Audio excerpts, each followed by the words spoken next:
ไปพี่น้องมาพี่น้องกินข้าวนำกันวันนี้ได้ซุปเห็ดนะซุปผักเนี่ยนะพี่น้องซุปผักใส่เห็ดนางฟ้านี่ซุปแบบลาวๆใส่ข้าวคั่วใส่ยังอาหารเสาร์แล้วก็มีต้มปลาพี่น้องมากับข้าวเหนียวเอามาพี่น้องกินนำกันซุปใส่ผักใส่ยอดทุกอย่างพี่น้องนี่ยอดมะอื้อพี่น้อง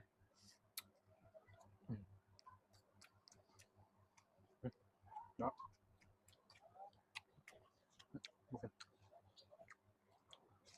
มาพี่น้องกินข้าวเช้านำกันช่วงนี้กำลังฮิตซุปผักพี่น้องนี่ซุปผักใส่เห็ดนางฟ้าต้นมะอื้อ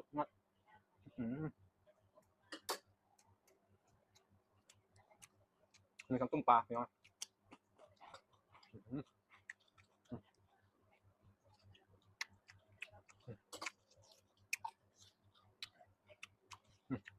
คำนี้ๆตัวๆแล้วพี่น้อง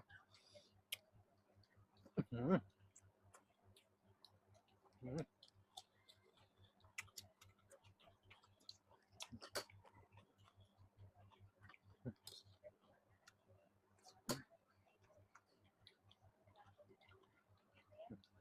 าวเหนียวชุดน้ำพี่น้อง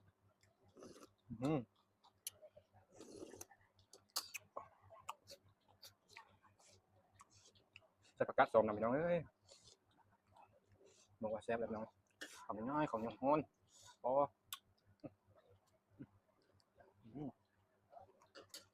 ชุดน้ำ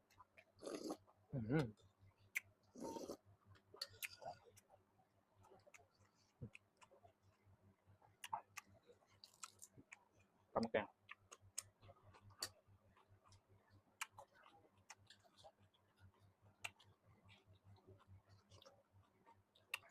นานเลยพี่น้องเอ้ยไม่ได้กินซุปผักกินคำใหญ่ๆเลยดูเขาโน่เป็นนางฟ้า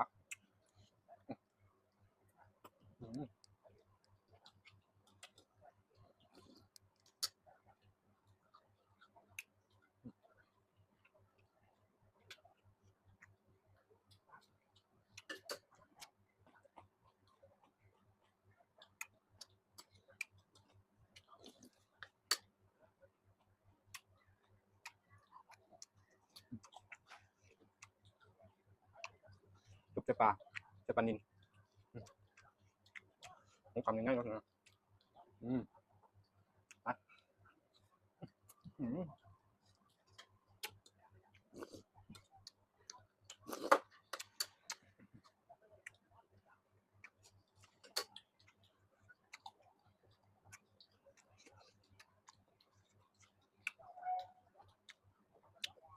เนี่ย